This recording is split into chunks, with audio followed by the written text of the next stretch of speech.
তো আজকে হলো ২য় নম্বর রোজা। তো ভোরবেলায় উঠে গেছি সেহরি করার জন্য। তো সেহরি করা কমপ্লিট, কারণ অতটা ভিডিও করতে পারিনি, অনেক টাইম ছিল না। তো ঝটপট করে রেডি হয়ে এখন চলে গেলাম মসজিদে ফজরের নামাজ আদায় করার জন্য। তো ফজরের নামাজ তো আদায় করে নিচ্ছি। এখন সব বন্ধুরা মিলে একটুখানি গল্প করতে, করতে চলে গেলাম বাড়ির দিকে। তো দেখা হচ্ছে সকালবেলায়। তো ঘুম থেকে উঠে পড়েছি আর সকাল হয়ে গেছে। তো এখন ১১টা বাজছে আর অনেকটা দেরি হয়ে গেছে, কারণ একটা মালের অর্ডার ছিল, তার লেগে আমাকে লেভেল বার করতে হবে। তো ছুটতে, ছুটতে আমি লেভেলটাকে বার করে নিয়ে এসে ঘরে রেখে দিলাম।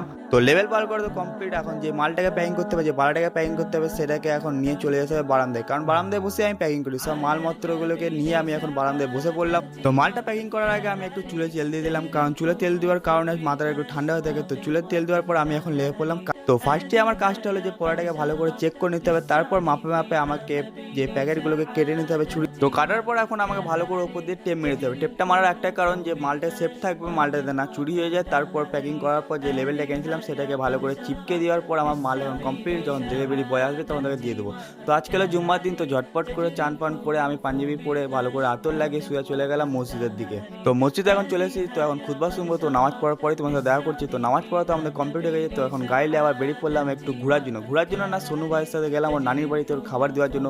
তো খাবার ফাবার দিয়ে গাড়িটা নিয়ে সোজা বেরিয়ে পড়লাম ঘরের দিকে। তো ঘরে আসতে না আসতে আমার কাজ পড়ে গেছিলো, কারণ যে স্যাম্পেলগুলো আছে সেগুলো এখন দিতে হবে ল্যাবে। তো ল্যাবে চলে গেলাম আমি আর সোনু ভাই মিলেই।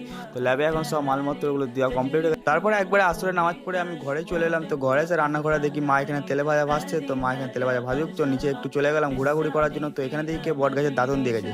সেই বট গাছের দাঁতনগুলো আমি ছুরি দিয়ে এখন কেড়ে নিচ্ছিলাম ভালোভাবে। তারপর দাঁতন করতে লেগে গেলাম। আর দাঁতন করার পর উজু করে এখন সোজা চলে যাব ইফতারের জায়গায়। তো ইফতারের এখানে বসে পড়লাম আর এখানে দোয়া মাংতে মাংতে আলহামদুলিল্লাহ আজানও দিয়ে দিল। তো রোজা তো আমি খুলে নিলাম। তারপর চলে গেলাম নামাজ পড়ার জন্য। তো ঘরেই নামাজ পড়ে নিয়েছিলাম। আর নামাজ পড়ে এসে বাইরে দেখলাম পুরো গোলাপি হয়ে আছে আকাশটা, দেখো কত সুন্দর লাগছে।